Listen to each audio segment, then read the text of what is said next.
जगद्ध्योनि सर्वज्ञत्वादिलक्षण पारोक्षशबला सत्या आत्मकस्तात्तधाविध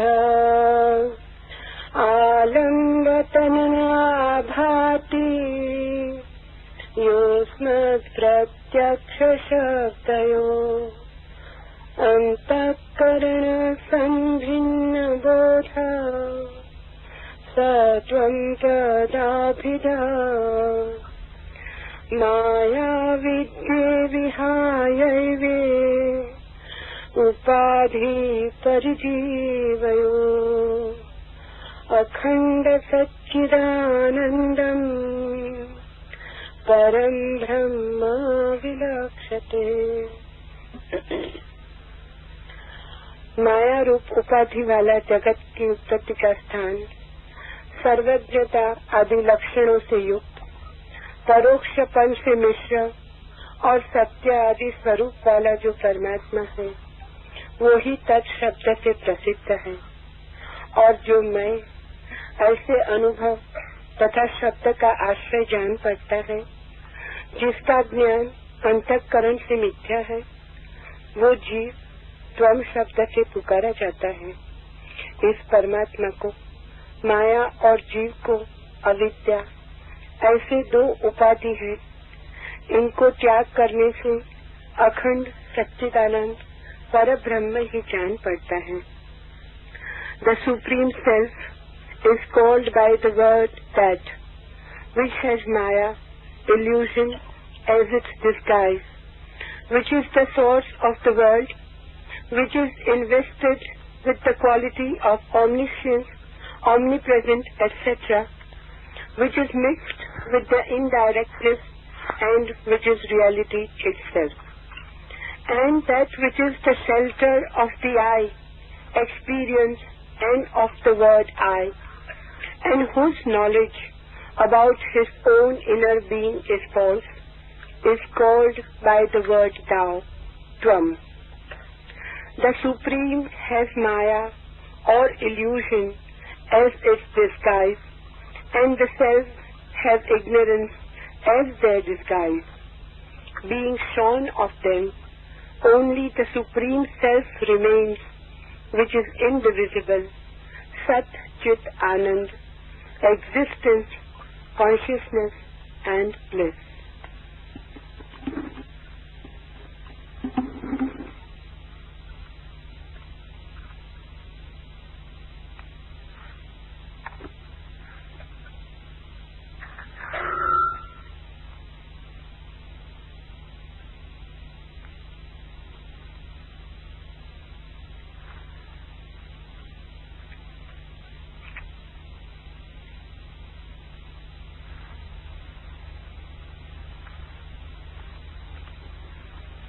ईश्वर को पुकारा गया है बहुत नामों से, अनेक अनेक संबंध मनुष्य ने ईश्वर के साथ स्थापित किए। कहीं ईश्वर को पिता, कहीं माता, कहीं प्रेमी, कहीं प्रेयसी भी, कहीं मित्र,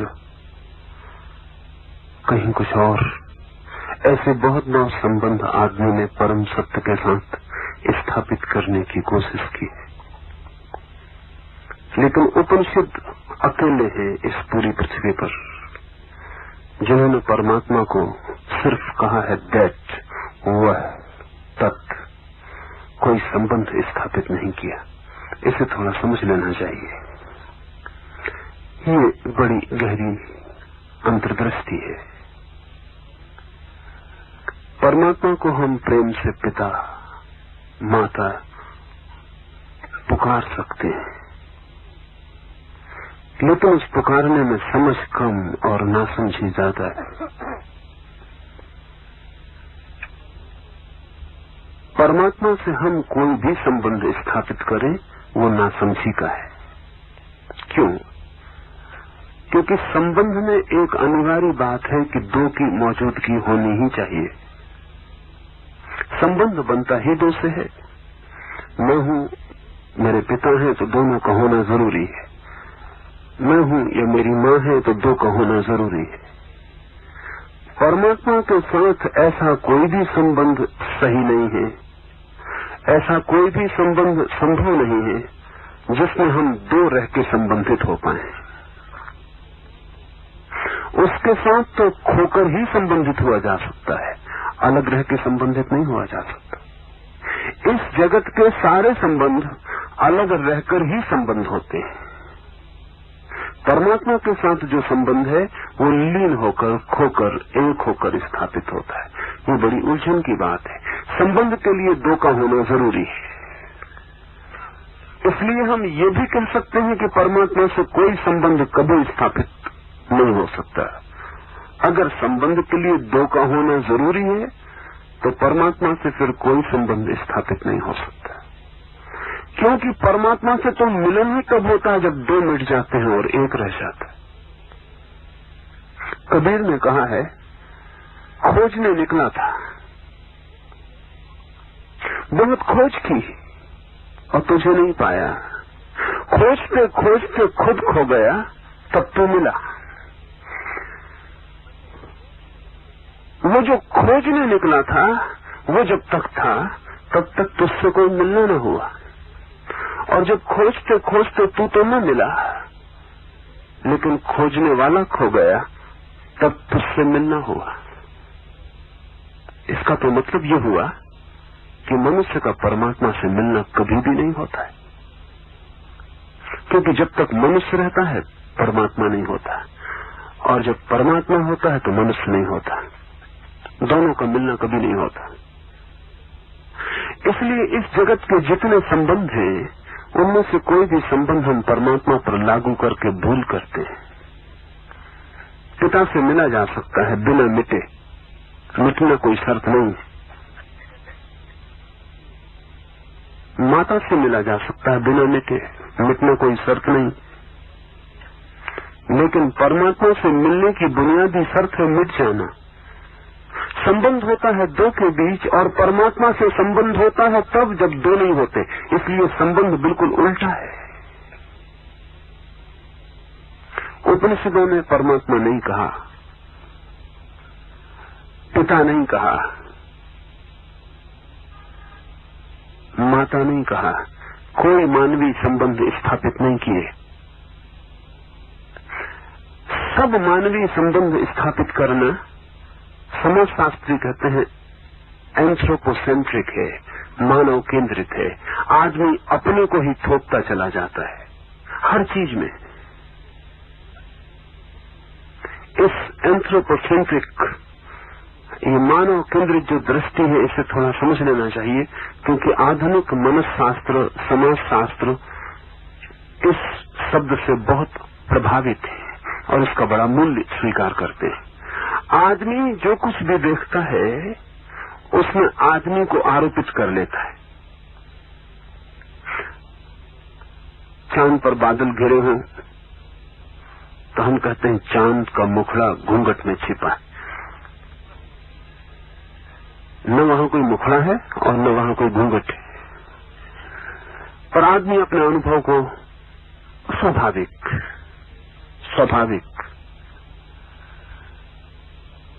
स्वभावता अपने अनुभव को आरोपित कर लेता है। हर चीज को, चंद्रमा पर ग्रहण लगा हो तो हम कहते हैं राहु केतु ने ग्रस लिया। दुश्मन चंद्र के उसके पीछे पड़े।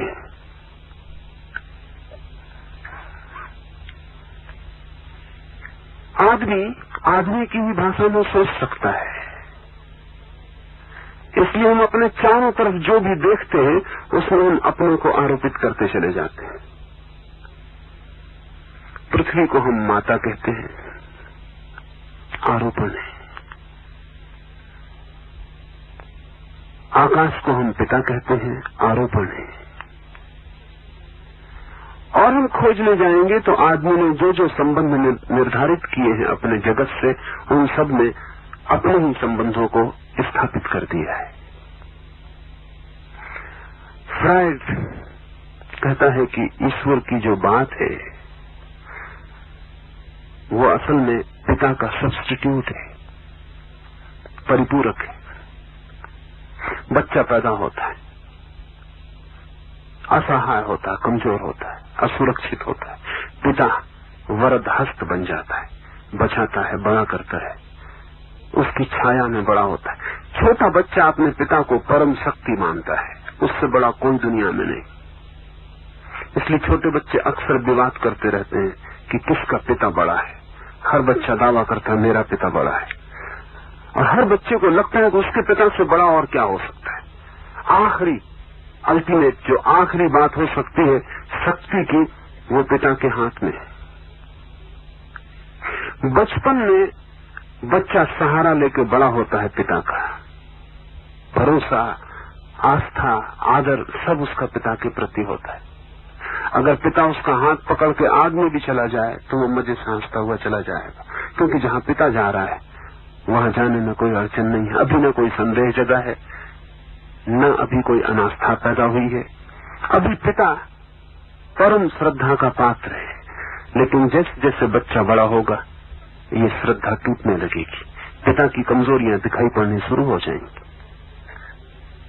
सबसे पहली कमजोरी क्यों दिखाई पड़ेगी कि जैसे बच्चा थोड़ा बड़ा होगा और समझेगा तो पाएगा कि 100 में 90 मौके पर माता ज्यादा ताकतवर है, पिता कमजोर। 100 में 90, 99 मौके पर पाएगा कि पिता की सब अकड़ धक्कड़ शान शौकत वो सब बाहर बाहर है। घर के भीतर वो दब के आता है, डरा हुआ आता है। उसकी श्रद्धा में पहली अड़चन हो जाएगी।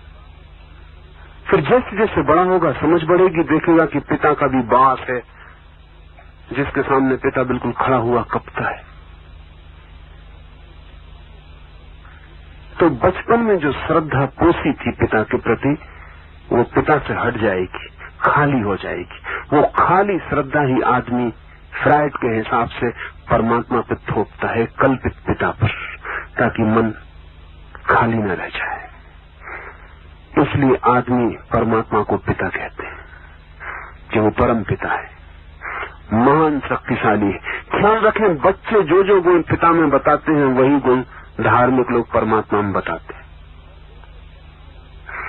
और जैसे बच्चे लड़ते हैं कि हमारा पिता बड़ा, ऐसे हिंदू मुसलमान ईसाई लड़ते हैं कि हमारा पिता बड़ा। किसका ईश्वर बड़ा? वो सब बचकानी बातें हैं। मगर ईश्वर की धारणा पर पिता का आरोपण ही बचकाना है। वो बच्चे की ही बुद्धि से पैदा हुआ है। तो फ्रायड ने तो कहा कि जब तक बच्चों को उनके पिता के पास बड़ा किया जाता है तब तक परमात्मा से छुटकारा बहुत मुश्किल है। वो पिता का ही रूप है। इसमें थोड़ी सच्चाई मालूम पड़ती है, क्योंकि जिन समाजों में मात्र सत्ताक व्यवस्था है, मैट्रियार्कल सोसाइटी जहां है, जहां मां प्रधान है और पिता गौण है, वहां कोई परमात्मा को पिता नहीं कहता, वहां पे परमात्मा को माता कहा जाता है। इससे बात जाहिर होती है कि फर्क, जैसे काली के पूजक हैं, वो मां के रूप में देखते हैं परमात्मा को, पिता के रूप में नहीं। ये काली के पूजक मात्र सत्ताक समाज से आते हैं, जहां मां प्रधान है, जहां पिता गौण है। अभी भी समाज है जमीन पर जहां मां प्रधान है और पिता गौण है। उन सभी समाजों में ईश्वर की धारणा मां की है, पिता की नहीं है। इससे फ्रायड की बात को थोड़ा सहारा मिलता है कि बचपन में कोई धारणा निर्मित होती है, और बचपन बहुत कीमती क्षण है, क्योंकि बचपन में जो भी बन जाता है ढांचा, पैटर्न चित्त का, उसमें जब भी कमी होती तो बेचैनी मालूम पड़ती, उस कमी को पूरा करना जरूरी हो जाता है। और आदमी जिंदगी भर अपने बचपन में बनाए हुए ढांचे को पूरा करने की कोशिश करता रहता है। इससे एक और मजेदार बात आपको ख्याल में लेनी चाहिए। जिन समाजों में परिवार उखड़ गया है, जैसे आज अमेरिका में परिवार उखड़ा हो गया है, जड़ें टूट गई हैं, न बच्चों को पिता की फिक्र है, न माँ और बाप को बहुत फिक्र है बच्चों की, बीच का संबंध शिथिल हो गया है, उन समाजों में ईश्वर की धारणा भी शिथिल हो जाती है। जहां परिवार डगमगाएगा वहां परमात्मा भी डगमगा जाता है, वहां नास्तिकता फैल जाती है। जिन समाजों में पिता का बल बहुत प्रगाढ़ है और पिता की आज्ञा सर्वोपरि है और अनुशासन सुनिश्चित है, उन समाजों में नास्तिकता पैदा नहीं होती। और फ्रायड इससे जो निष्कर्ष निकालता है वो अद्भुत है, लेकिन आधे सच है। उसकी इस बात में सच्चाई है कि परमात्मा में पिता देखना ये मनुष्य के मानसिक अभाव को भरने की चेष्टा है। लेकिन फ्रायड कहता है बस परमात्मा इतना ही है, यहां भूल हो जाती। आदमी पृथ्वी को माता कहे ये आदमी की बात है, लेकिन पृथ्वी को माता कहने से पृथ्वी नहीं हो जाती। आदमी परमात्मा को पिता कहे, माता कहे, जो कहना चाहे कहे, ये उसके परिवार, उसके बचपन, उसके मनस का विस्तार हो सकता है, लेकिन जिस पर ये विस्तार होता है वो परमात्मा गलत नहीं हो जाता। उसको हम क्या नाम देते हैं वो हम पे निर्भर है, लेकिन उसका होना हम पर निर्भर नहीं है।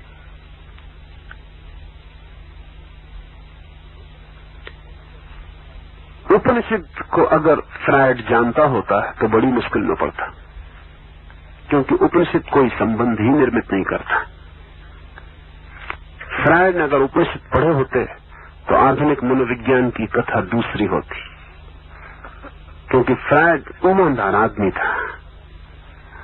और अगर उसे ये पता भी चल जाता कि कोई एक ऐसी परंपरा भी है विचार की, चिंतना की, अनुभव की, जो किसी तरह का संबंध ईश्वर से निर्धारित नहीं करती, बिल्कुल इम्पर्सनल शब्द का उपयोग करती तत्व, ईश्वर यानी वह, दैट, इससे ज्यादा इम्पर्सनल संबोधन, निर्वैयक्तिक संबोधन दूसरा नहीं हो सकता। तो फ्रायड को तब बड़ी मुश्किल होती कि ये कौन लोग हैं जिन्होंने वह कहा ईश्वर को। वह का मतलब कोई नाम नहीं दिया, सिर्फ इशारा किया। वह कोई नाम नहीं है, सिर्फ इशारा है, सिर्फ अंगुली निर्देश है। निश्चित ही बचपन के किसी अभाव से ये बात पैदा नहीं हो सकती। वह माँ का ख्याल आ सकता है, पिता का ख्याल आ सकता है, लेकिन वह, इसका बचपन के मनोविज्ञान से कोई भी संबंध नहीं। सच तो यह है, इसका कोई भी संबंध मनुष्य से नहीं, इसका कोई भी संबंध मनोविज्ञान से नहीं। इसका संबंध तो मन के पार जो गए हैं उनके अनुभव से है, मनुष्य के पार जो गए हैं उनके अनुभव से। ये मनुष्य और मन शब्द को भी समझ लेना चाहिए। हमने इस मुल्क में मनुष्य कहा है आदमी को, सिर्फ इसीलिए कहा है कि जो मन से घिरा है, जो मन में ही जी रहा है, मन ही जिसका ओरिएंटेशन है, मन से ही जो रस पाता है, इसलिए हमने उसे मनुष्य कहा है। अंग्रेजी का मैन भी मन का ही रूपांतरण है और संस्कृत के ही शब्द की यात्रा है।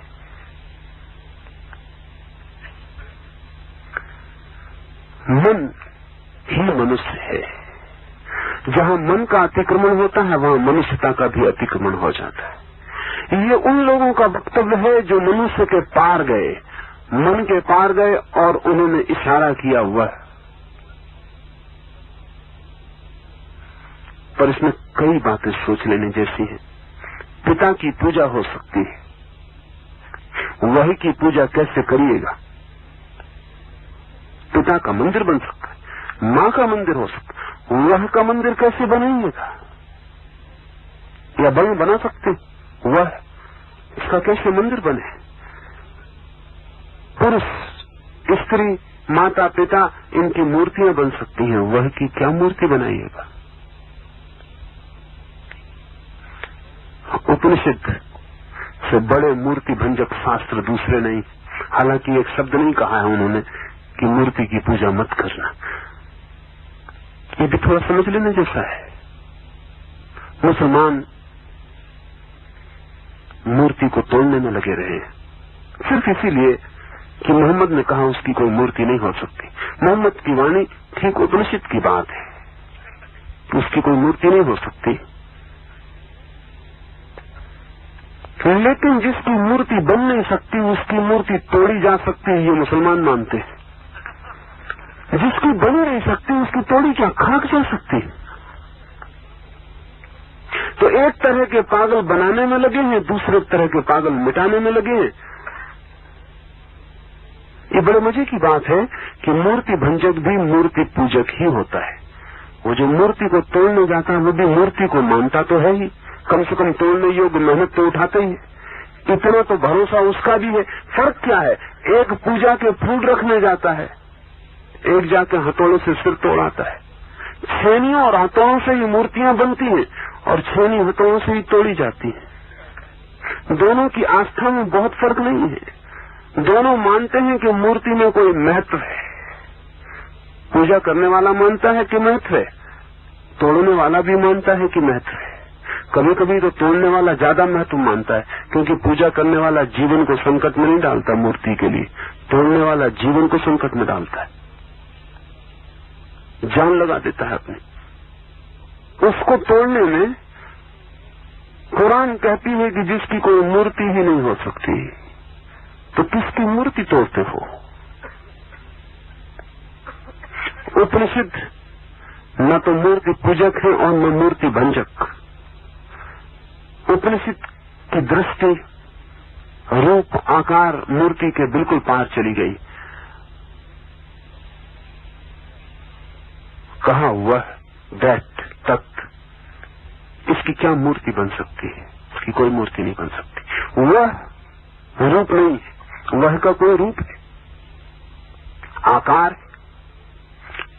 वह कोई रूप नहीं है, वह निराकार है। शब्द भी निराकार है। वह उसका अगर बनाना भी चाहे कोई रूप तो बनेगा नहीं। है क्या ये? वह तत्व इशारा है, जिससे किसी ने उंगली की और कहा दैट वह। विटगेनस्टीन एक बहुत अद्भुत आधुनिक चिंतक हुआ। इस सदी में जो बड़े से बड़े तर्क के जन्मदाता हुए उनमें विटगेनस्टीन है।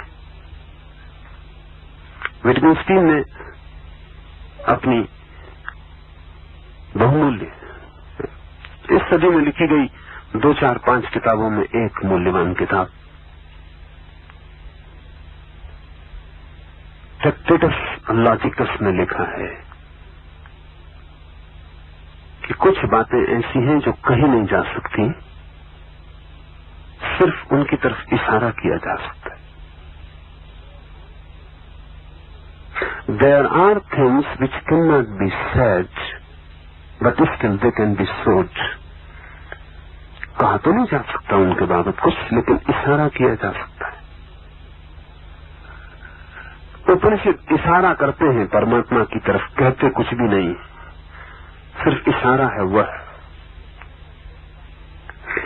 इस इशारे में कई बातें निहित है, वो ख्याल में ले लें। एक तो ये बात निहित है कि उससे कोई संबंध नहीं जोड़ा जा सकता है, इसलिए उपनिषद नहीं कहते तू। उपनिषद नहीं कहते तू से संबंध बन जाता है मैं का। जहां तू है वहां मैं भी होगा। तू बिना मैं के नहीं हो सकता। जब भी मैं किसी से कहता हूं तुम, तू, तब मैं आ गया, तब मैं मौजूद हो गया। मेरे ही संबंध में कोई तू होता है और किसी तू के संबंध में मैं होता हूं। मैं और तू गठ जोड़ा है, दोनों का एक साथ होते हैं। वह अकेला है, उसके साथ किसी दूसरे के होने की कोई भी जरूरत नहीं। वह से कोई ध्वनि नहीं निकलती कि कोई और भी है। जब भी हम कहते हैं तू, तो जिससे भी हम कहते हैं वह हमारे ही तल पर आ जाता है। हम और वो साथ साथ खड़े हो जाते हैं। जब हम कहते हैं वह, तो हमारे तल से उसका कोई भी संबंध नहीं जुड़ता। वो कहाँ है, नीचे है, ऊपर है, साथ है, कुछ पता नहीं चलता। उपनिषदों ने बहुत सोचकर तत्व कहा है ब्रह्म को। इस सूत्र को हम समझें। माया रूप उपाधि वाला जगत का उत्पत्ति स्थान, सर्वज्ञता आदि लक्षणों से युक्त, परोक्षपन से मिश्र, सत्य आदि स्वरूप वाला जो परमात्मा है, वही तत्व शब्द से प्रसिद्ध है। और जो मैं ऐसे अनुभव तथा शब्द का आश्रय जान पड़ता है, जिसका ज्ञान अंतःकरण से मिथ्या है, वह जीव त्वम शब्द से पुकारा जाता है। त्वम, दाव, तू। जब भी हम किसी को कहते हैं तो, त्वम, दाव, वैसे ही हमने स्वीकार कर लिया सीमा को। दूसरा हमें पूरा पूरा दिखाई पड़ रहा है, उसका आकार है, शरीर है। आप किसी अशरीरी अस्तित्व को तू नहीं कह सकते। आकाश की तरफ आंख उठा के तू कहिए तो पता चलेगा, कोई अर्थ नहीं होता। आकाश से कैसे तू कहिएगा, कोई संबंध नहीं जुड़ता। इतना विस्तार है, कोई सीमा नहीं दिखाई पड़ती, तू का संबंध नहीं जुड़ता। तू का संबंध वहीं जुड़ता है जहां आकार हो। परमात्मा तो आकाश से भी विस्तीर्ण है, आकाश भी जहां एक घटना है। इस परमात्मा के साथ त्वम का कोई संबंध नहीं जुड़ता है, तू का कोई संबंध नहीं जुड़ता है। इसलिए भी नहीं जुड़ता है कि परमात्मा के सामने खड़े होकर मैं की कोई याद नहीं बच सकती है कि मैं हूं। जिसे अभी भी ख्याल है कि मैं हूं, वो परमात्मा को देख ही नहीं पाएगा। मैं ही तो पर्दा है, मैं ही तो बाधा है।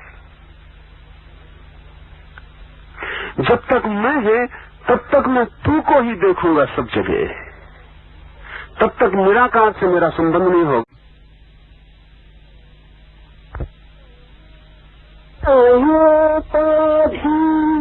जगत्यूनि सर्वज्ञत्वादिलक्षण पारोक्ष सबला सत्य आत्मकस्तात्तधाविध आलम्बतनया भाति योऽस्मत्प्रत्यक्षशक्तयो अन्तःकरण संभिन्न बोध सत्वं तदाभिध माया विद्ये विहायैवे उपाधि परिजीवयो अखंड सच्चिदानन्दम् परम ब्रह्म विलक्षते। माया रूप उपाधि वाला जगत की उत्पत्ति का स्थान, सर्वज्ञता आदि लक्षणों से युक्त, परोक्षपन से मिश्र और सत्य आदि स्वरूप वाला जो परमात्मा है, वो ही तत्शब्द से प्रसिद्ध है। और जो मैं ऐसे अनुभव तथा शब्द का आश्रय जान पड़ता है, जिसका ज्ञान अंतःकरण से मिथ्या है, वो जीव त्वम शब्द से पुकारा जाता है। इस परमात्मा को, माया और जीव को अविद्या, ऐसे दो उपाधि है। इनको त्याग करने से अखंड सच्चिदानंद पर ब्रह्म ही जान पड़ता है।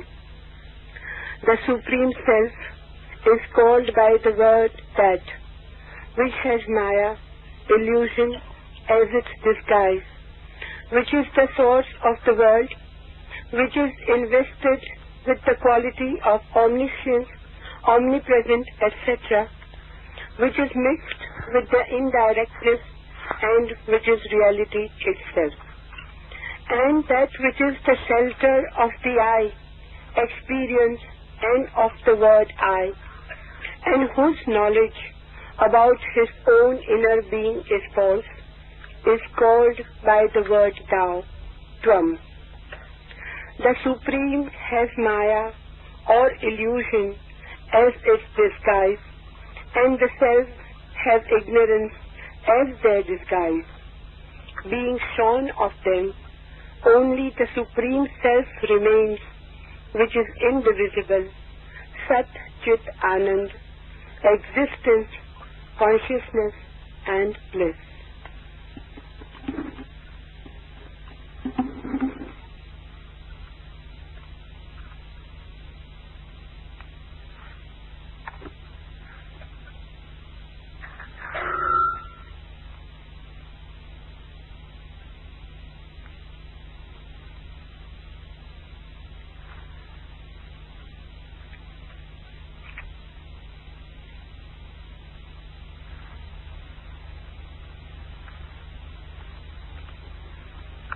ईश्वर को पुकारा गया है बहुत नामों से,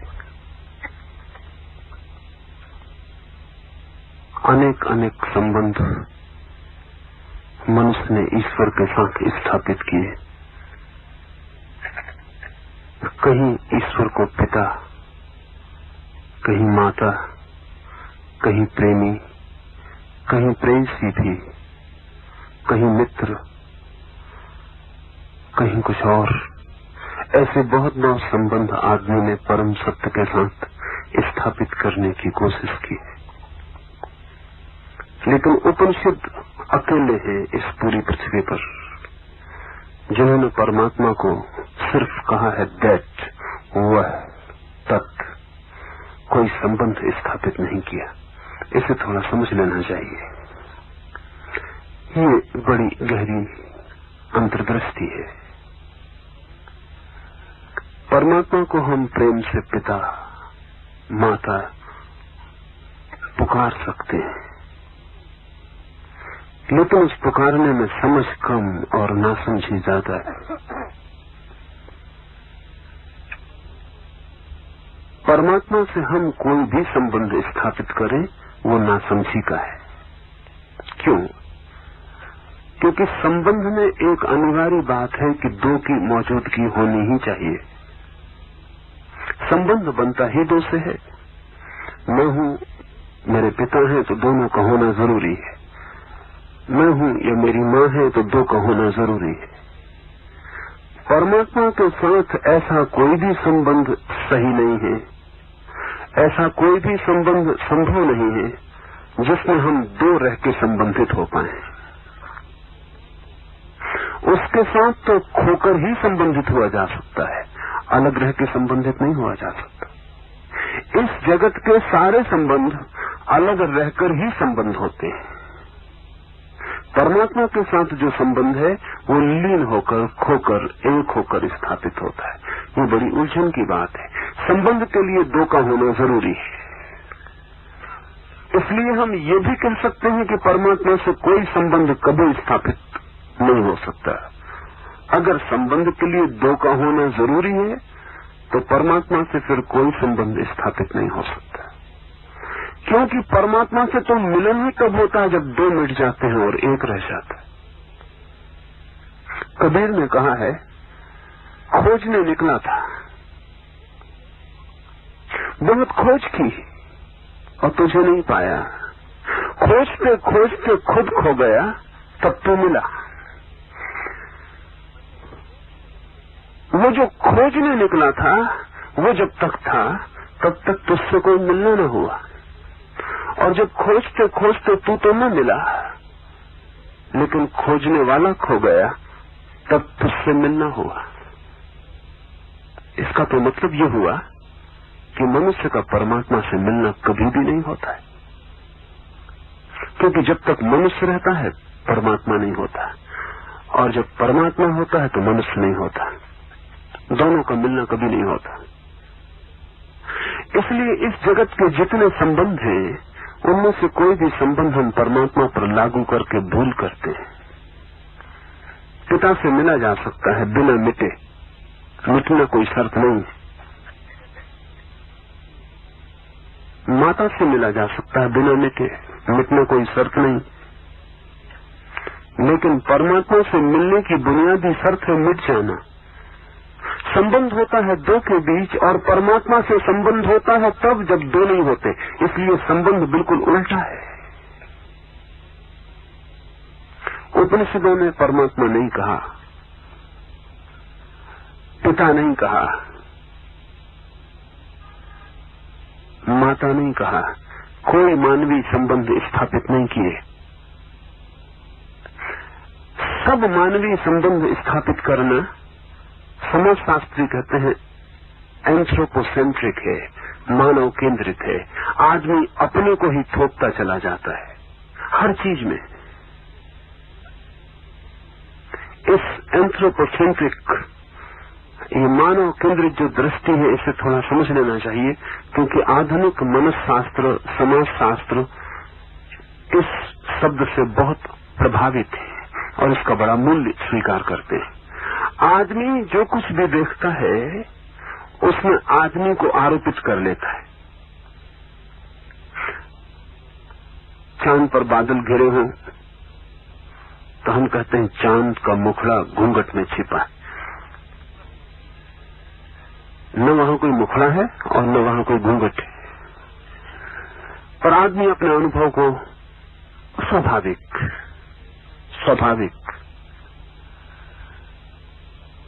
स्वभावता अपने अनुभव को आरोपित कर लेता है। हर चीज को, चंद्रमा पर ग्रहण लगा हो तो हम कहते हैं राहु केतु ने ग्रस लिया। दुश्मन चंद्र के उसके पीछे पड़े।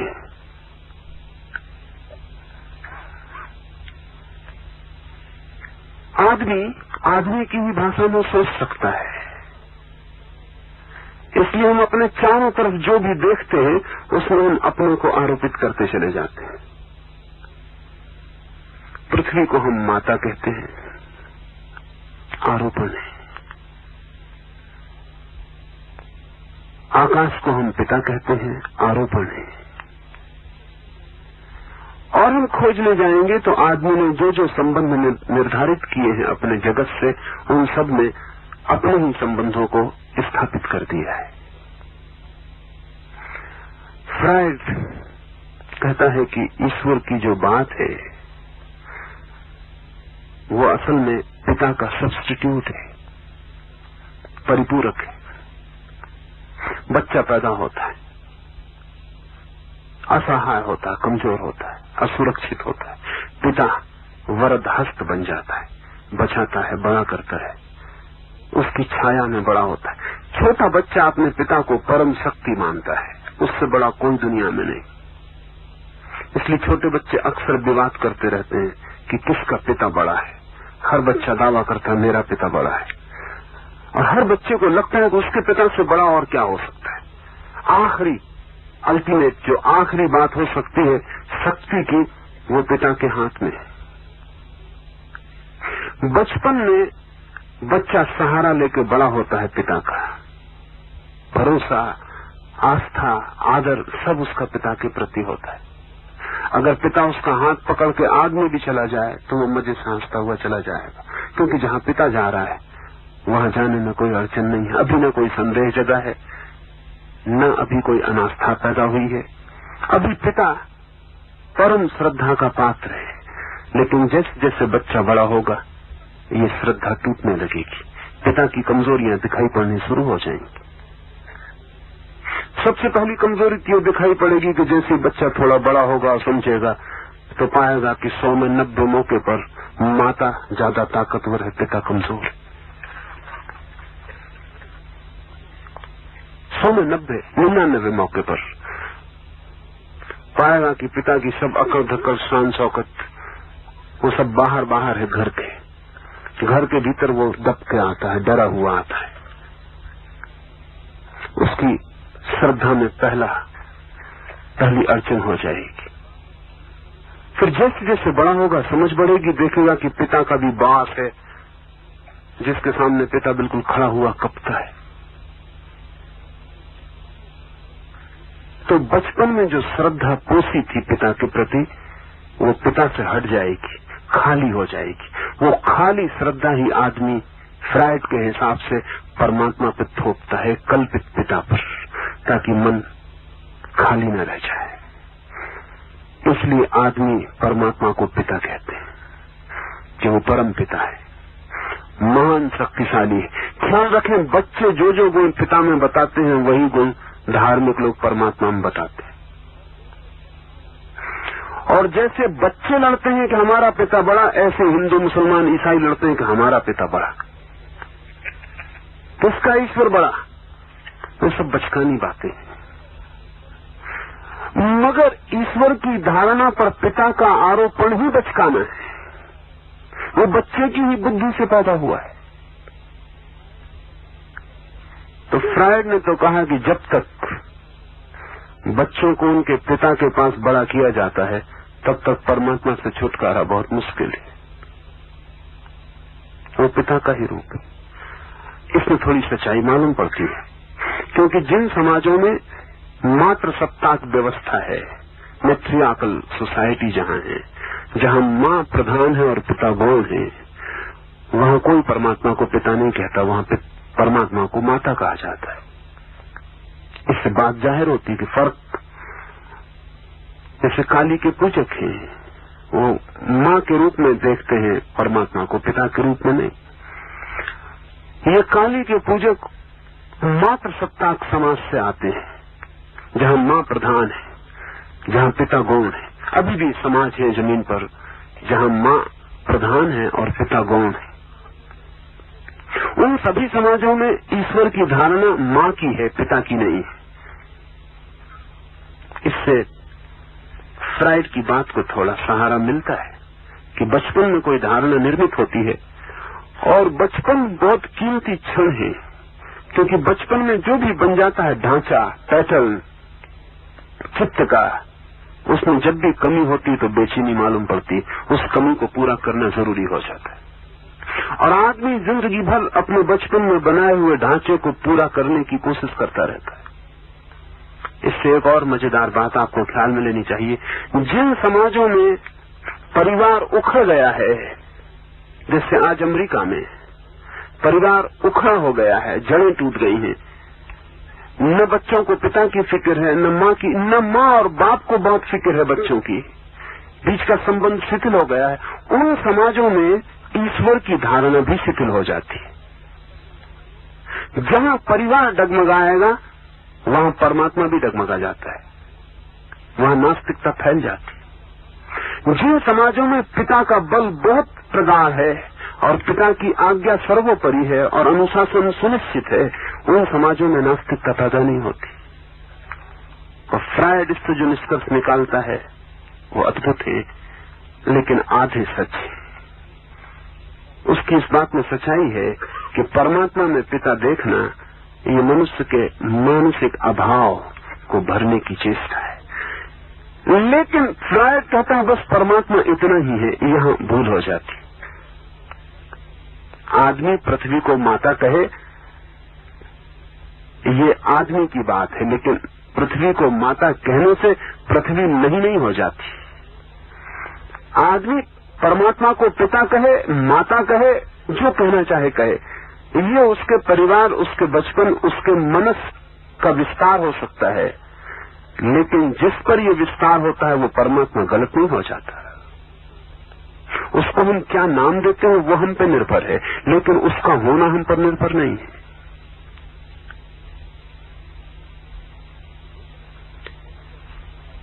उपनिषद को अगर फ्रायड जानता होता तो बड़ी मुश्किल में पड़ता, क्योंकि उपनिषद कोई संबंध ही निर्मित नहीं करता। फ्रायड ने अगर उपनिषद पढ़े होते तो आधुनिक मनोविज्ञान की कथा दूसरी होती, क्योंकि फ्रायड ईमानदार आदमी था। और अगर उसे ये पता भी चल जाता कि कोई एक ऐसी परंपरा भी है विचार की, चिंतना की, अनुभव की, जो किसी तरह का संबंध ईश्वर से निर्धारित नहीं करती, बिल्कुल इम्पर्सनल शब्द का उपयोग करती, तत्व, ईश्वर यानी वह, दैट, इससे ज्यादा इम्पर्सनल संबोधन, निर्वैयक्तिक संबोधन दूसरा नहीं हो सकता। तो फ्रायड को तब बड़ी मुश्किल होती कि ये कौन लोग हैं जिन्होंने वह कहा ईश्वर को। वह का मतलब कोई नाम नहीं दिया, सिर्फ इशारा किया। वह कोई नाम नहीं है, सिर्फ इशारा है, सिर्फ अंगुली निर्देश है। निश्चित ही बचपन के किसी अभाव से ये बात पैदा नहीं हो सकती। वह मां का ख्याल आ सकता है, पिता का ख्याल आ सकता है, लेकिन वह, इसका बचपन के मनोविज्ञान से कोई भी संबंध नहीं। सच तो यह है, इसका कोई भी संबंध मनुष्य से नहीं, इसका कोई भी संबंध मनोविज्ञान से नहीं। इसका संबंध तो मन के पार जो गए हैं उनके अनुभव से है, मनुष्य के पार जो गए हैं उनके अनुभव से। ये मनुष्य और मन शब्द को भी समझ लेना चाहिए। हमने इस मुल्क में मनुष्य कहा है आदमी को, सिर्फ इसीलिए कहा है कि जो मन से घिरा है, जो मन में ही जी रहा है, मन ही जिसका ओरिएंटेशन है, मन से ही जो रस पाता है, इसलिए हमने उसे मनुष्य कहा है। अंग्रेजी का मैन भी मन का ही रूपांतरण है और संस्कृत के ही शब्द की यात्रा है।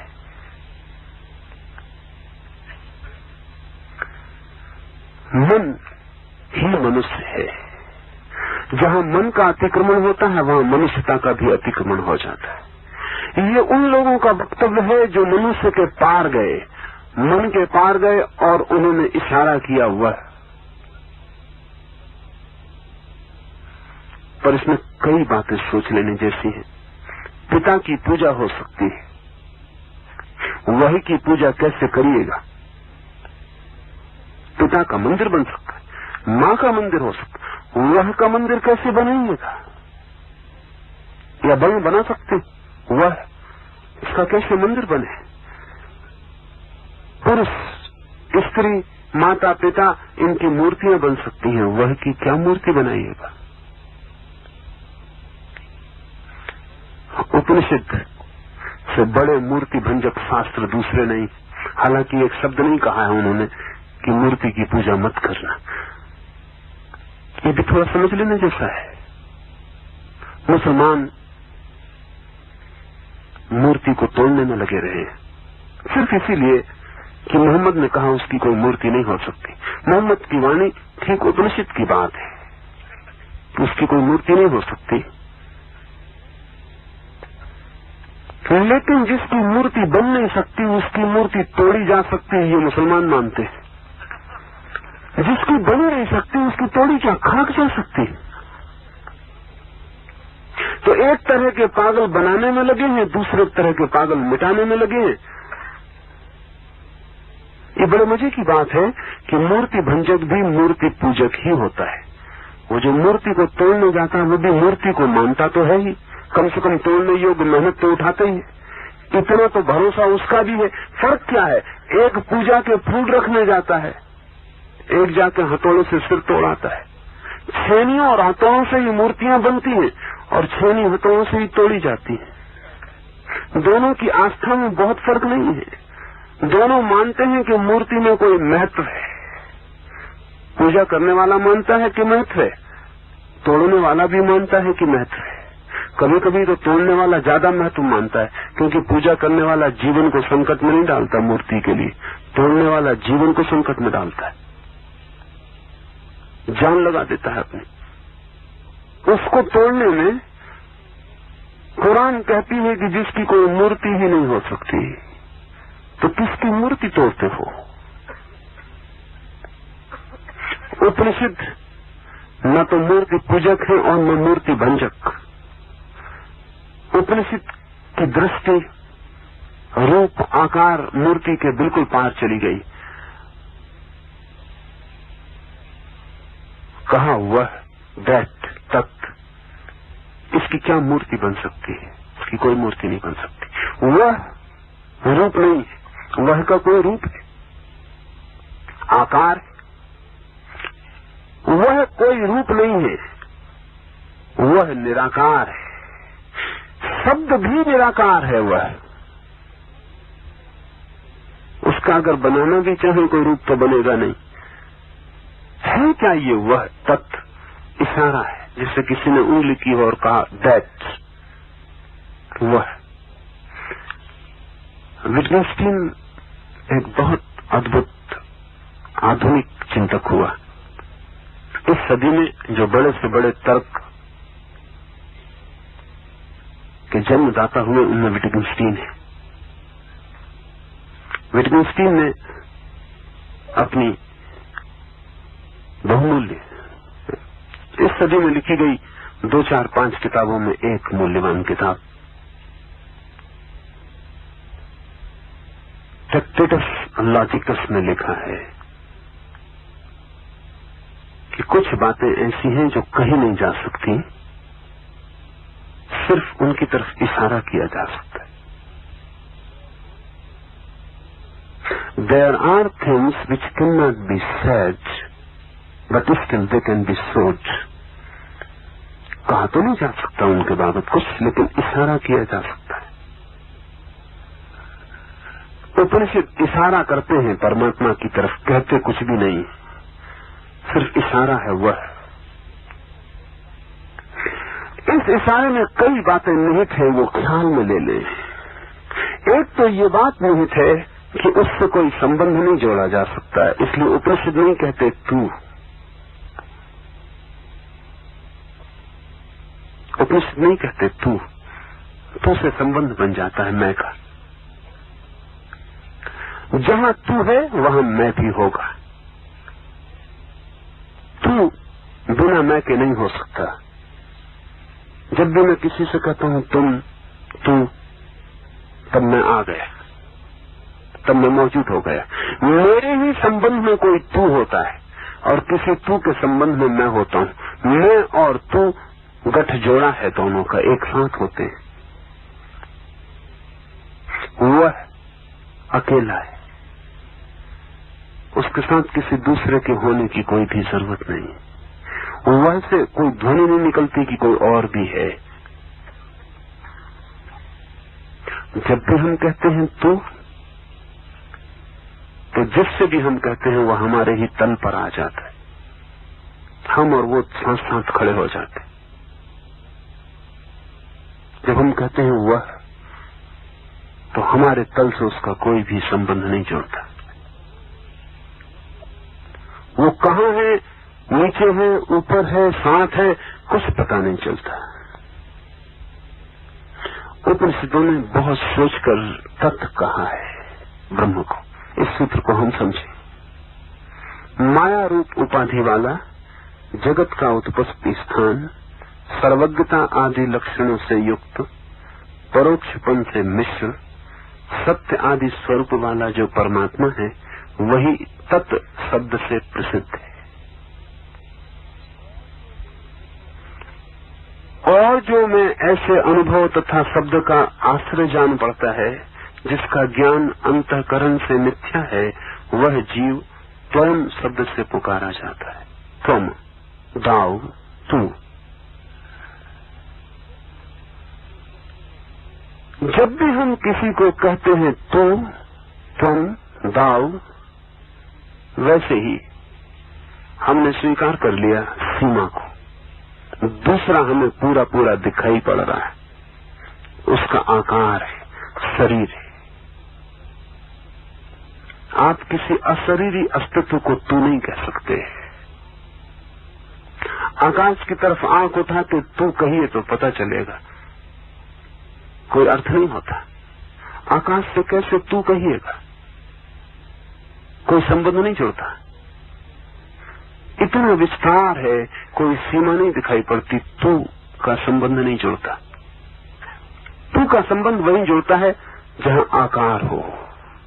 परमात्मा तो आकाश से भी विस्तीर्ण है, आकाश भी जहां एक घटना है। इस परमात्मा के साथ त्वम का कोई संबंध नहीं जुड़ता है, तू का कोई संबंध नहीं जुड़ता है। इसलिए भी नहीं जुड़ता है कि परमात्मा के सामने खड़े होकर मैं की कोई याद नहीं बच सकती है कि मैं हूं। जिसे अभी भी ख्याल है कि मैं हूं, वो परमात्मा को देख ही नहीं पाएगा। मैं ही तो पर्दा है, मैं ही तो बाधा है। जब तक मैं है तब तक मैं तू को ही देखूंगा सब जगह। तब तक निराकार से मेरा संबंध नहीं होगा। कथन मस्कुलर है, बड़ा पत्थर उठा सकते हैं लेकिन बड़ा दुख नहीं झेल सकते। स्त्री की जो ताकत है वो सहनशीलता है। इसलिए स्त्रियां बड़ी बीमारियां झेल लेती हैं और जरूरी है, क्योंकि बड़ी सबसे बड़ी बीमारी तो प्रसव है, वो झेल लेती। अगर पुरुष को बच्चे पैदा करना पड़े, पुरुष कभी के आत्महत्या कर ले, इस जगत में पुरुष खोजने से नहीं मिलेगा। 9 बच्चे एक बच्चे को ढूंढना, 9 दिन तो कंधे पे लेकर देखें, 9 घंटे सही, 9 मिनट सही, कठिन मामला है। और फिर प्रसव की पीड़ा, उतनी पीड़ा झेलने के योग्य प्रकृति स्त्री को बनाती है। मजबूत है, ताकतवर है, उसकी ताकत और ढंग की है। लड़ नहीं सकती, जोर से दौड़ नहीं सकती, इससे ये मत समझना कमजोर है। उसका आयाम अलग है शक्ति का, सहन क्षमता उसकी ज्यादा है, तो 15 वर्ष की उम्र पर बराबर हो जाते। सारी दुनिया में यह अनुपात बराबर बना रहता है। आप जान के हैरान होंगे, जब युद्ध होता है तो लड़के ज्यादा कट जाते हैं, निश्चित ही लड़के जाते हैं युद्ध के मैदान पर, स्त्रियां बढ़ जाती। युद्ध के बाद के दिनों में लड़कों की पैदावार बढ़ जाती, लड़कियों की कम हो जाती। कौन करता होगा ये आयोजन और ये कैसे होता होगा? युद्ध हो गया, दूसरा महायुद्ध हुआ, पहला महायुद्ध हुआ, तो बड़ी कठिनाई हुई कि पहले महायुद्ध में जो लाखों लोग मर गए पुरुष, युद्ध के बाद के 2-3 साल में लड़कों का अनुपात पैदावार का बढ़ गया और लड़कियों का एकदम कम हो गया और अनुपात फिर हो गया। तब चिंतन शुरू हुआ, दूसरे महायुद्ध में फिर वही हुआ। तब ऐसा लगा कि प्रकृति भीतर से विपरीत में संतुलन करती रहती है। आप ऐसा मत सोचें कि जमीन पर कभी प्रकाश ही प्रकाश रह जाएगा, अंधेरा नहीं होगा। ये नहीं हो सकता। अंधेरा और प्रकाश संतुलित होंगे। ये एंटी मैटर की खोज इसी आधार पर है कि जगत विरोध का संतुलन है। तो पदार्थ है, तो पदार्थ के विपरीत क्या है वो दिखाई नहीं पड़ता हमें। और फिजिसिस्ट की जो धारणा है वो बड़ी जटिल है। जैसे एक पत्थर रखा हुआ है, इस टेबल पे एक पत्थर रखा हुआ है, तो पत्थर दिखाई पड़ता है। हम पत्थर उठा लें तो फिर तो कुछ दिखाई नहीं पड़ता। आप ऐसा कल्पना करें कि एक पत्थर रखा हुआ है यहाँ और यहाँ एक छेद रखा हुआ है। छेद किया हुआ नहीं, पत्थर की जैसी खाली जगह, पत्थर को हम हटा लें और उतना अगर जगह खाली रह जाए जहाँ पत्थर रखा था, वो खाली जगह रखी हुई है पास में, उसका नाम एंटी मैटर है। अभी तक उसको किसी ने देखा नहीं, नोबेल प्राइज मिल गई है। और मिलने का कारण यह है कि उस आदमी को गलत सिद्ध नहीं किया जा सकता, क्योंकि जगत में जब सभी चीजें विपरीत से भरी हैं तो पदार्थ के होने के लिए भी उसका विपरीत होना जरूरी है, जो उसके पास ही कहीं छिपा हो, वो दिखे न दिखे, लेकिन सैद्धांतिक रूप से उसको स्वीकार करने के सिवाय कोई उपाय नहीं है। माया, हम कहें कि ब्रह्म की छाया है। ब्रह्म भी नहीं हो सकता बिना माया के, माया भी नहीं हो सकती बिना ब्रह्म के। और बड़े विराट पैमाने पर माया है छाया ब्रह्म की, कहें एंटी ब्रह्म तो भी चलेगा। वैसे ही व्यक्ति के छोटे से तल पर अविद्या है। अविद्या व्यक्ति के पैमाने पर माया है, आपके आसपास अविद्या भी है। अब क्या किया जा सकता है?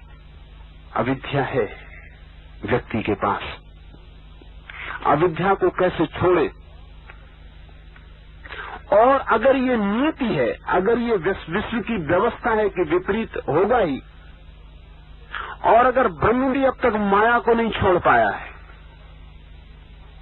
अगर परम अस्तित्व भी माया से घिरा है, तो हम छोटे छोटे क्षुद्रजन, छोटे छोटे व्यक्ति, हम कैसे अविद्या को छोड़ पाएंगे? ब्रह्म नहीं छोड़ पाया माया को, हम अविद्या को कैसे छोड़ पाएंगे? और अगर नहीं छोड़ पा सकते तो सारी धर्म की चेष्टा व्यर्थ हो जाती। नहीं तो छोड़ सकते हैं, लेकिन प्रक्रिया समझ लें। हम अविद्या को तभी छोड़ सकते हैं जब हम मिटने को राजी हो जाएं। अगर हम मिटने को राजी नहीं है तो अविद्या नहीं मिट सकती, द्वंद्व जारी रहेगा। या तो दोनों रहेंगे या दोनों मिट जाएंगे। अगर मैं कहूं कि मैं तो बचना चाहता हूं और अविद्या को मिटाना चाहता हूं, तो फिर अविद्या कभी नहीं मिटेगी, वो आपकी छाया है। इसे ऐसा समझे कि मैं कहूं कि मैं तो रहना चाहता हूं, मेरी छाया मिटाना चाहता हूं, वो कभी नहीं मिटेगी। एक ही रास्ता है कि मैं मिट जाऊं तो मेरी छाया मिट जाए। इसलिए अहंकार को मिटाने पर इतना जोर है। मैं मिट जाऊं तो मेरी छाया मिट जाए, और जब मैं मिट जाता हूं, मेरी छाया मिट जाती है, तो मैं ब्रह्म से लीन होकर एक हो जाता हूं। मैं की तरह नहीं, शून्य की तरह ब्रह्म में लीन हो जाता हूं। मेरी अविद्या का क्या होता होगा? जब मैं मिटता हूं, मैं ब्रह्म में लीन हो जाता हूं, मेरी अविद्या माया में लीन हो जाती। मैं खो जाता हूं ब्रह्म में, अविद्या खो जाती है माया में। जब भी मैं निर्मित होता हूं, मैं निकलता हूं ब्रह्म से, अविद्या निकलती है माया से। अविद्या हम सबको माया का मिला हुआ भाग, छोटा छोटा जमीन माया की हमको मिली हुई। माया दुख देती है, अविद्या पीड़ा देती है, इसलिए हम छूटना चाहते हैं। ब्रह्म को पीड़ा नहीं देती होगी, ब्रह्म नहीं छूटना चाहता होगा। ब्रह्म से मतलब कोई व्यक्ति नहीं, ये विराट अस्तित्व, इसको पीड़ा नहीं होती होगी, ये नहीं छूटना चाहता होगा। हमें पीड़ा होती, हम छूटना चाहते हैं, ब्रह्म नहीं छूटना चाहता होगा। ब्रह्म के तल पर समस्त स्वीकार है। ब्रह्म के तल पर माया का होना स्वीकृत है, उसका कोई इंकार नहीं है, उसका कोई इंकार नहीं, इसलिए कोई पीड़ा नहीं है। हमारे तल पर पीड़ा है, अगर हम भी स्वीकार कर लें तो वहां भी कोई पीड़ा नहीं। मेरे हाथ में चोट लगे तो पीड़ा चोट से नहीं होती, पीड़ा होती इस बात से कि चोट नहीं लगनी चाहिए थी। अगर मैं स्वीकार कर लूं कि चोट लगनी ही चाहिए थी, चोट होनी ही चाहिए थी, चोट होती ही, चोट होना नियति है, फिर कोई पीड़ा नहीं।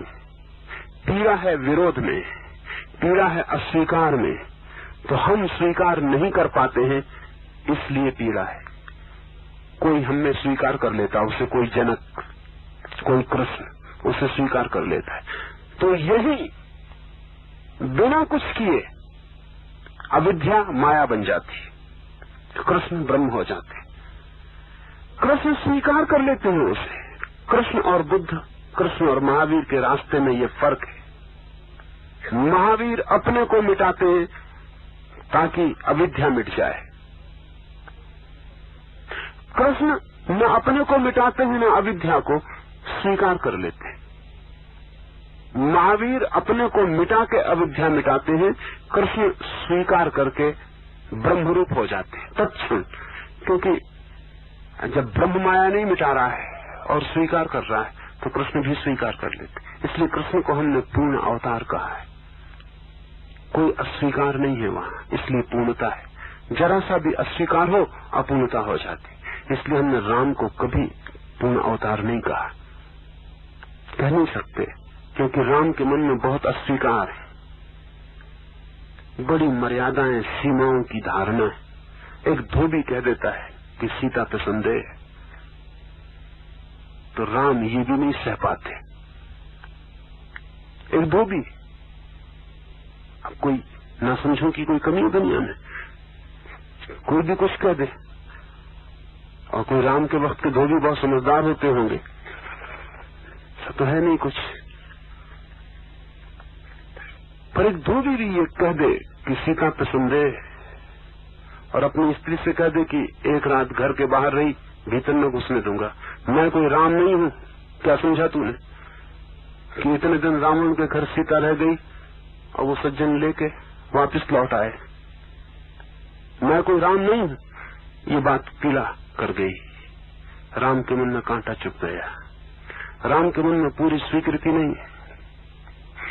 वो ये न देख पाए, ये न सुन पाए कि मेरी नीति पर, मेरे चरित्र पर लांछन हो जाए। सीता को फेंक सके, हटा सके, लांछन को स्वीकार न कर सके। इसलिए हिंदू मन ने कभी राम को पूर्ण अवतार नहीं कहा मर्यादा पुरुषोत्तम। मनुष्यों में इससे बड़ी मर्यादा का आदमी नहीं हुआ। लेकिन ध्यान रहे, मनुष्यों में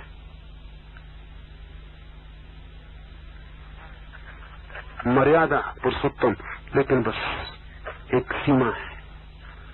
शुद्ध है बहुत, और शुद्ध का इतना आग्रह है कि अशुद्धि का डर है। लेकिन कृष्ण और तरह के आदमी है, बदनामी का कोई डर ही नहीं। जैसे बदनामी को निमंत्रण है, जैसे कितने बदनाम हो सके उसकी पूरी चेष्टा है। क्या मामला होगा? कोई अस्वीकृति नहीं है, जो भी है ठीक है। इसलिए गजब की घटना घटी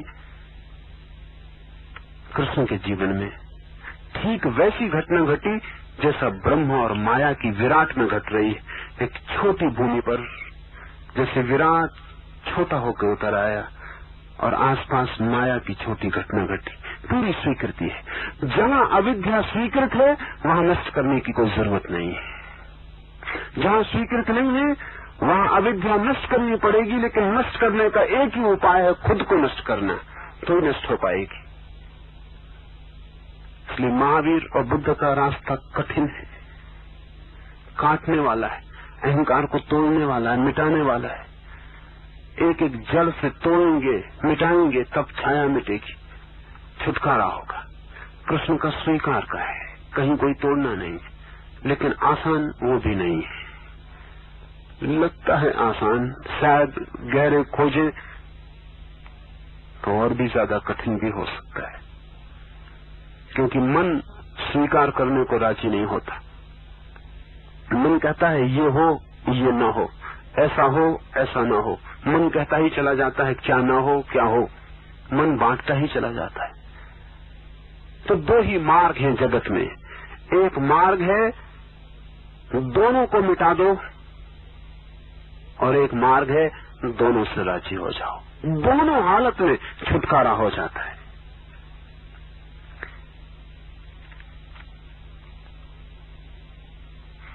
इस परमात्मा को माया और जीव को अविद्या, ऐसी दो उपाधि हैं।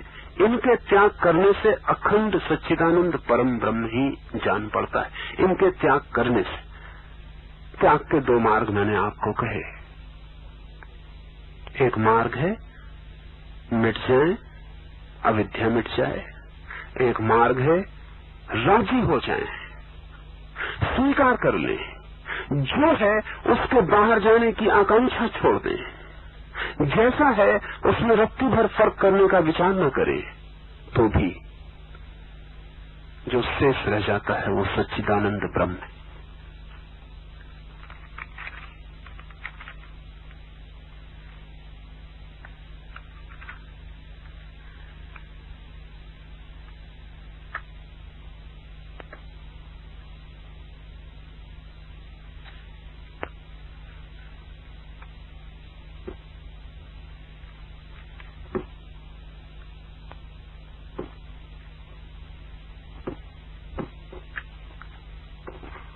Upanishads do not believe in a personal God.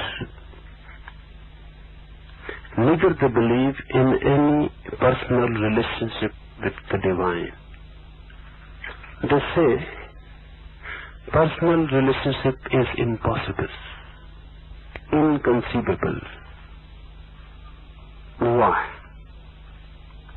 Because Upanishads say personality itself is illusory. Try to understand this. I am a person. It means I am separate from the existence. personality means separation. I cannot be a person if I am not defined. I cannot be a person if I am not different. I cannot be a person if I am not separate. Personality exists as an island, defined, demarked, different, separate. Upanishads say personalities are false. You only appear to be persons, you are not. The inner being is impersonal. It has no limitations, no boundaries. It nowhere begins and nowhere ends. It goes on and on to the infinite. It is infinite and eternal. In a space and in time both, it is undefined, undifferentiated. It is not separate like an island.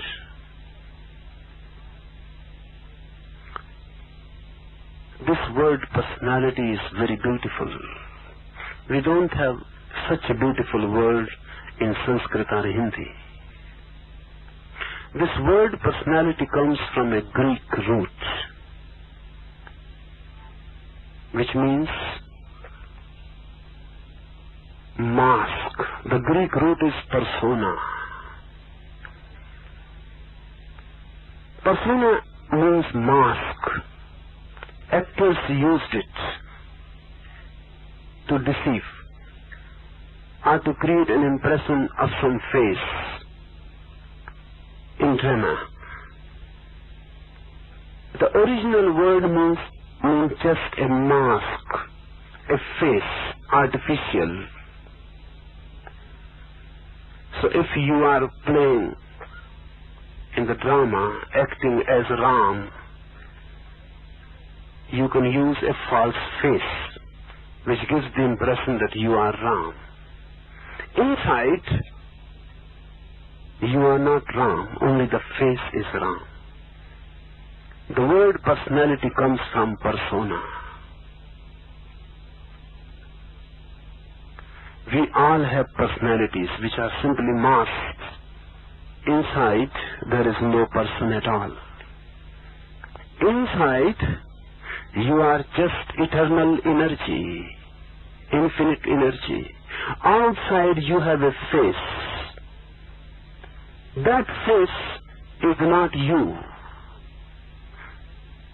That face is just like any mask in any drama. The world is a great drama, and you have faces to play. And that's why one face is not enough. The drama is so long and so big and multidimensional. So everyone has many faces. You are not one person, you are many persons together. When you are talking to your friend, you have a different face. You are not the same person. When you are encountering your enemy, you have a different face. This is not the same face. You are with your beloved. This is a different face. And you are with your wife. This is a different face.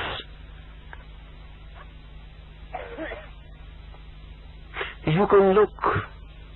A couple is going. You can say whether they are husband and wife or not. If they are happy, they are not. If they feel blissful, ecstatic, they are not. The man must be moving with someone else's wife. With one's own wife, it is a suffering, a pain, a burden, a duty. Any duty becomes a burden. It is not fun. It is not play. Look at a person moving with his wife. He cannot look here and there. If a beautiful woman passes, he will remain a monk. Then you can know the man is moving with his wife. because the wife is observing every moment where you are looking, why you are looking, and he will have to explain everything back home. Of course, no explanation is ever accepted, but still explanations have to be given. You are talking to your servant. Look your face into the mirror. You are talking to your boss. Look at your tail, which is absent, but is still working, wagging. It is not there, but it is there. Man has many faces, has two, because every moment you need a new face. And more civilized, more faces. And more civilized and cultured, it is more easy to change faces immediately. Really, you are not even aware that you go on changing faces.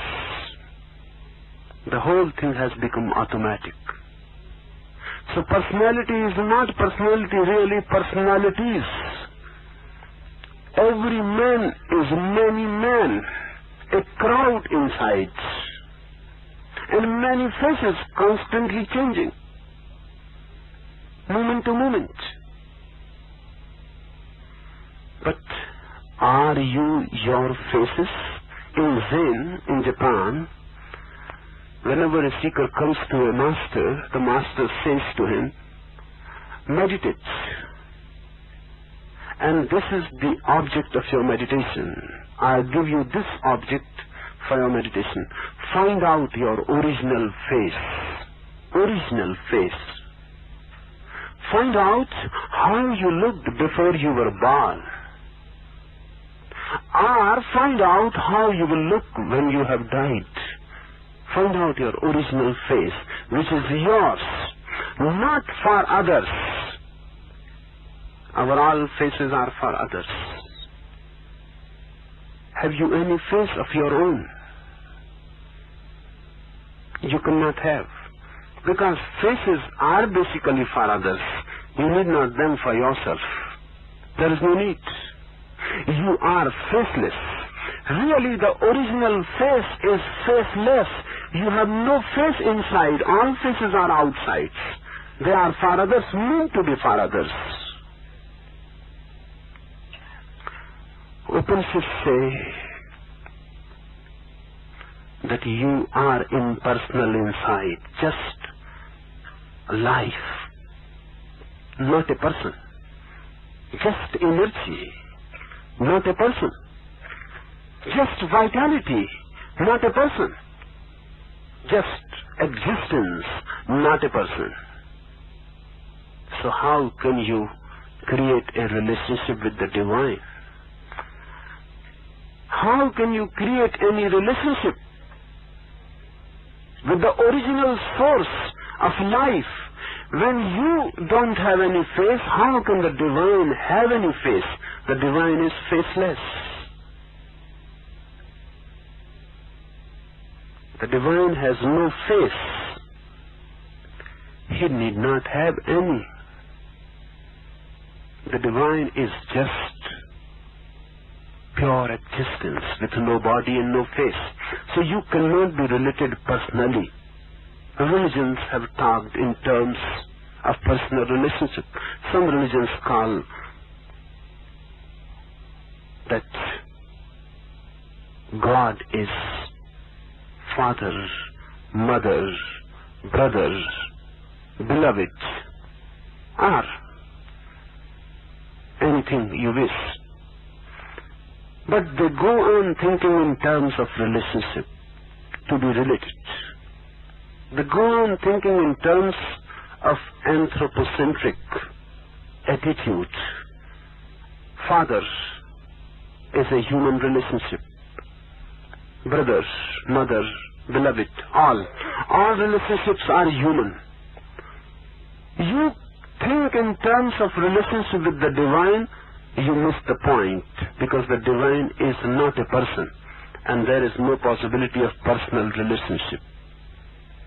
That's why Upanishads never call God the Father. They never call God the Mother. They never call God the Beloved or the Lover. They simply call God that, Tat.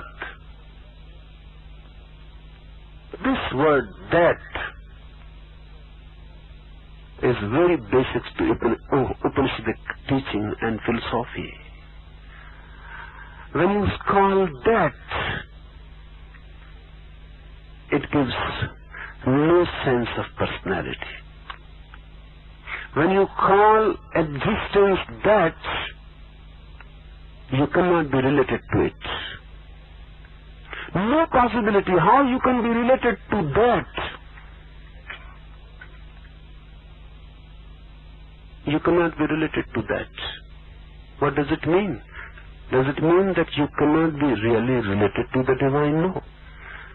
But this shows that to be related with the divine is going to be altogether a different relationship. The quality cannot be human. Rather, on the contrary, relationship with the divine is going to be the very reverse of human relationship.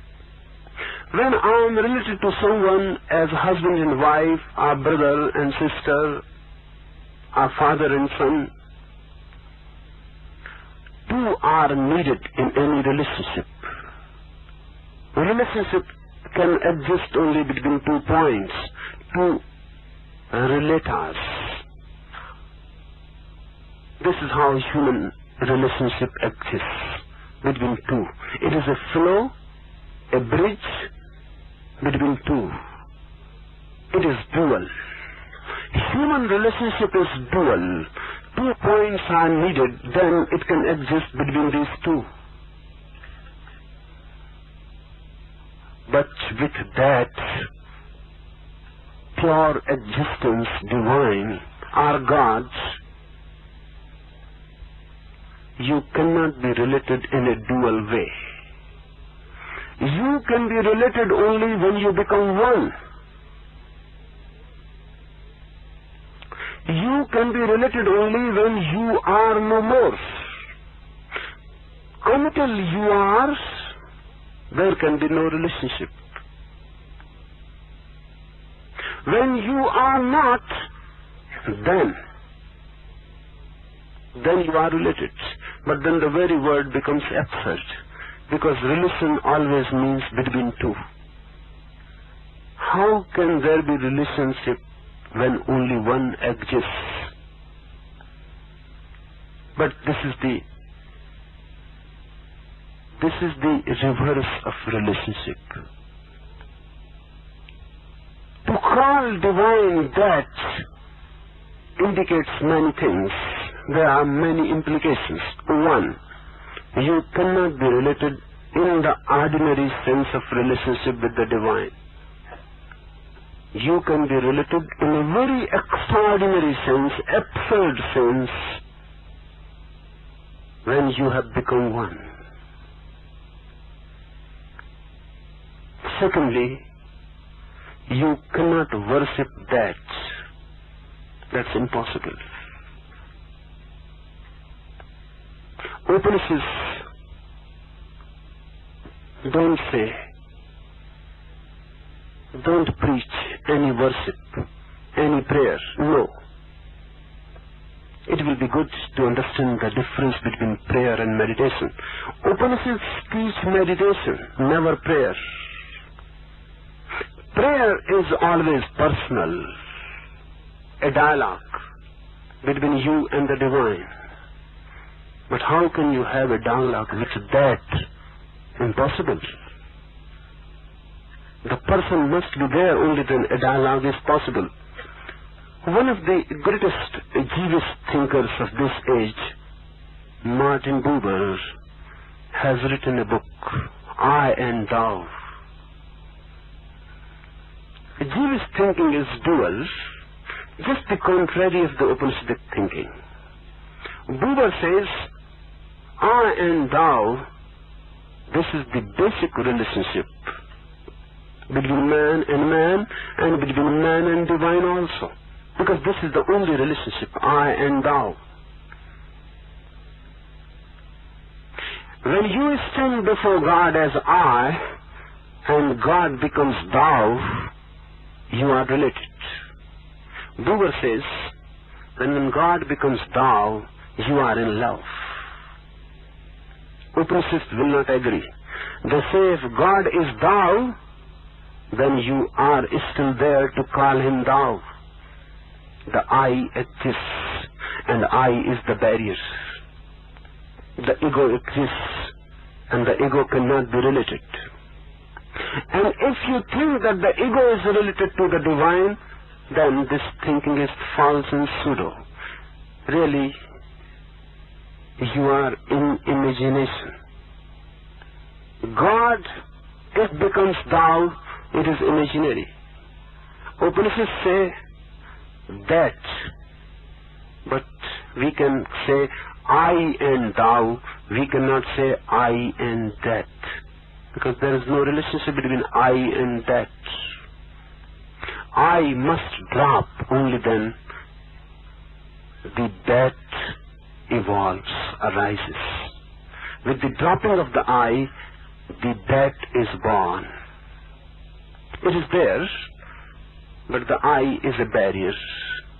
When the barrier drops, you realize for the first time existence as it is, that which is. So Upanishads always call the ultimate truth as that, Tat. Second thing to be understood in this sutra is that the nature of that is Sat Chit Anand. Sat Chit Anand. Sat means existence, Chit means consciousness, Anand means bliss. These three are the attributes of that. It exists, it is conscious, and it is bliss. The very nature of it is bliss. If you can attain these three qualities, you have attained that. You exist, go deep. Everyone says, I exist. You were a child and you said, I exist. Where is that existence now? You have become